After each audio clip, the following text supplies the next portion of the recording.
It was at this moment that he knew. He fucked up. You know the saying, kids will be kids? We usually say that to describe a misbehaving child. But some kids refuse to be kids and are downright evil instead. Stick around until the end to find out how old the youngest kid in Indiana to be tried as an adult was when he committed his crime. Now here are the most evil kids who ever lived. The accomplice. Social media has done wonders for our world when it comes to communication. Yet the downside to it is that people can post whatever content they want, and inappropriate content will stay up until it's reported and removed. One such disturbing event took place in July 2014 when two teenage girls videoed themselves lighting a tortoise on fire and then stomped on it. The girls were saying things like, "Burn, baby, and now you're scared of us, huh?" The video went viral and horrified people all over the world. The girls were arrested, and one of them was old enough to have their identity revealed. Then 18-year-old Jennifer Green was taken into custody along with the 15-year-old friend. Green was charged as an adult, while her friend had her case handled in juvenile court. Those who know Jennifer were shocked, as she'd always been gentle with animals in the past. Christian Romero. How old does one have to be to take a life? While we sometimes see kids in the double-digit age committing such heinous acts, Christian Romero was just 8 years old when he took the life of his father and his father's co-worker. Christian used a .22 caliber hunting rifle to finish the job. What could have possibly driven Christian to do such a thing? According to his grandmother, his father, Vincent Romero, was incredibly harsh on him. Christian had apparently said numerous times that his 1,000th spanking would be his last. The night before Christian committed the crime, he had been spanked 5 times for not bringing papers home from school. In 2015, Christian was granted permission to attend high school and live with a foster family. His mother objected, saying that the judge didn't know what the boy was capable of. Christian was also ordered to undergo psychiatric evaluations at different stages of his life. Today, it seems that Christian has been freed and is quietly living his life. Jordan Brown. In February 2009, a small Pennsylvania community was shocked to learn that 11-year-old Jordan Brown had taken the life of his father's fiancée, Kenzie Hook. What makes this story even more tragic was that Kenzie was 8 months pregnant at the time, and the baby did not survive the ordeal. Jordan had used a youth-sized 20-gauge shotgun that he had gotten as a gift for Easter. Kenzie's 4-year-old daughter was the one who found Kenzie lifeless in bed. The shotgun was also found on the path that Jordan always took to go to the bus stop.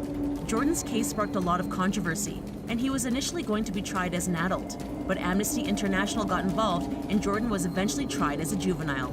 He was found guilty and placed in juvie until 2016. He is now on probation until he turns 21. Dangerous sleepover. In May 2018, in Texas, a 13-year-old girl was charged with taking the life of one of her friends, Nyla Lightfoot. The evil teen committed the act at a sleepover at her house that she had invited Nyla to. Originally, Nyla's mother said no to the idea, but the 13-year-old said that Nyla needed to come over to get some clothes that she had left in the apartment. Apparently, Nyla and the 13-year-old then got into an argument that turned deadly, leaving Nyla with knife wounds. The medical examiner said that Nyla didn't survive because she had been hit in her neck and chest. Nyla was remembered as someone who made straight A's and had lots of friends. The 13-year-old who took her life was taken into a juvenile detention facility and was not released back into custody of her parents. Because this story is so recent, we'll be watching to see how it all plays out. Daniel Bartlam. In 2011, 14-year-old Daniel Bartlam claimed that he lost control after engaging in an argument with his mother, Jacqueline. In his rage, Daniel grabbed a hammer and took his anger out on his mother. After that, he took to flames to dispose of her body. When questioned by the police, Daniel originally said that an intruder had broken into the house. However, after the police realized it was Daniel, he tried to use the argument story. But then, Daniel's computer was examined, and it was discovered that he was inspired by a plot from Coronation Street, in which a character named John Stape used a hammer to take the life of another character. Daniel had hit his mother 7 times before pouring gasoline all over her room and then lighting it on fire. His mother had to be identified using dental records. He was found guilty of his crimes and was placed behind bars for a duration of at least 16 years. Tristan Kurilla. In October 2014 in Pennsylvania, 10-year-old Tristan Kurilla was visiting his grandfather, who was the caretaker of 90-year-old Helen Novak. During the visit, Helen had reportedly yelled at Tristan because he went into her room to ask her a question. Instead of just accepting the incident, Tristan wanted revenge. He pushed her cane up against her throat for several seconds because he wanted to hurt her. But when you're 90 years old, like Helen was at the time, it's almost impossible to survive an attack like that. Tristan told his mother about the incident, and she immediately turned her son in to the authorities. There, Tristan made a chilling confession and came clean about everything. The medical examiner said that Helen had passed from throat swelling and hemorrhaging. According to Tristan, he really didn't mean to take the old woman's life, he just wanted to hurt her. Tristan was originally going to be tried as an adult, but after speaking with a psychologist, it was recommended that he be tried as a juvenile. What is even more interesting is that there had been a media blackout on this case, which makes one wonder if Tristan was eventually released from custody. Carl Newton Mahan. How young is too young? Well, we're about to tell you about a truly horrifying case. The evil kid in question was just 6 years old when he took the life of his 8-year-old friend with a firearm. In May 1929, in a small mining town in Kentucky, Carl Newton Mahan and his friend Cecil Van Hoos were looking for some pieces of scrap iron to sell. When Carl found some scrap metal, Cecil took it out of his hands and hit him. Enraged, Carl ran home, took his father's firearm, and ran back to Cecil. He then told Cecil that he was going to use the weapon on him, which he did. Once everyone discovered what had happened, Carl was tried just a few days later. He was convicted of manslaughter and sentenced to 15 years in reform school at 6 years old. However, Carl's family was able to come up with the $500 bail money and they took him home. This case was very controversial, as kids that age already know the difference between right and wrong. Carl's life was short-lived, and he passed away at the age of 35 in 1958. Andrew Worst. Just 1 year before the tragedy at Columbine High School, Andrew Worst took the life of his teacher and injured 3 others at a Parker Middle School dance.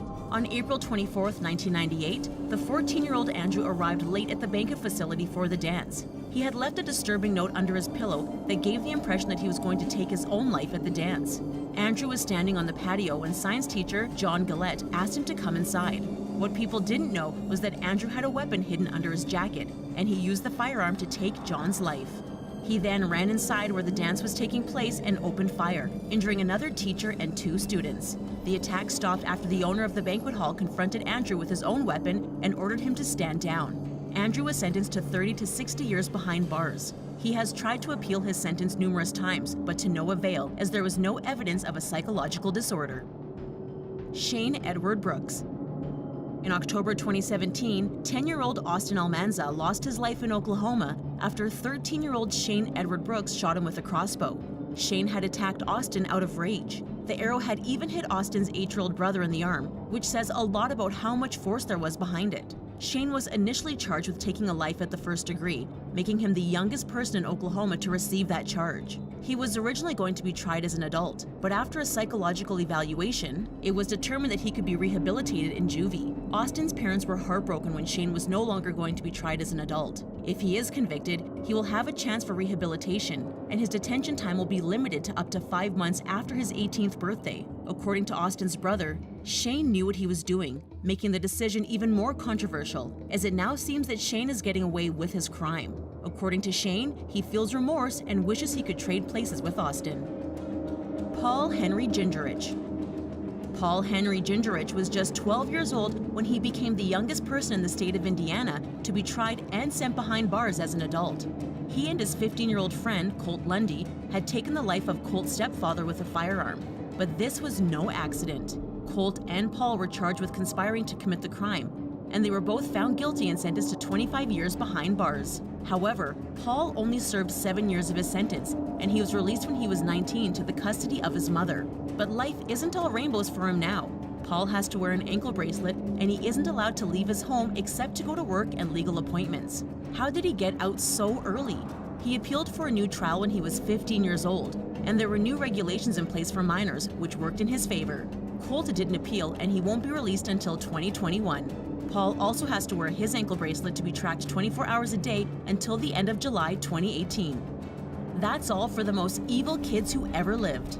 Are you flabbergasted by the actions of these kids? Let us know your thoughts in the comments below. Thanks for watching, and don't forget to subscribe.